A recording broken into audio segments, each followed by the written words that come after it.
Well, 2013 was really a fantastic vintage, even coming off of 2012.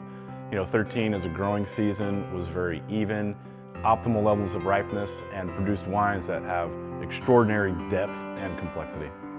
13 is an extraordinary vintage.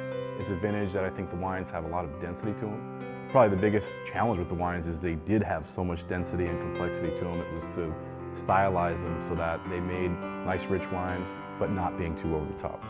The overarching characters of all of our estate wines, of course, comes from our area. The Stag's Leap District produces Cabernet that has this soft power. They're ripe but not overripe Cabernets, and they have this really nice, soft but rich texture to them. 2013 vintage is also very special because it's the 40th anniversary of the historic Judgment of Paris tasting from 1976, which of course is one of the most significant events for the California wine industry.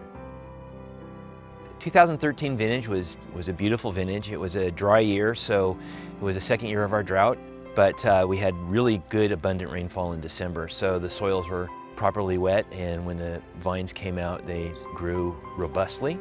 And the thing that was remarkable was that it was a warm spring, but a really mild summer, so we had gentle, long, even growth period. And with the exception of one heat spike in September, the harvest period was the same. So it allowed us to harvest at a pretty leisurely rate and really led to good phenolic development and really nice tannin development as well. So 2013 being my first full vintage at Stag's Leap Wine Cellars, I feel really blessed because the weather was perfect.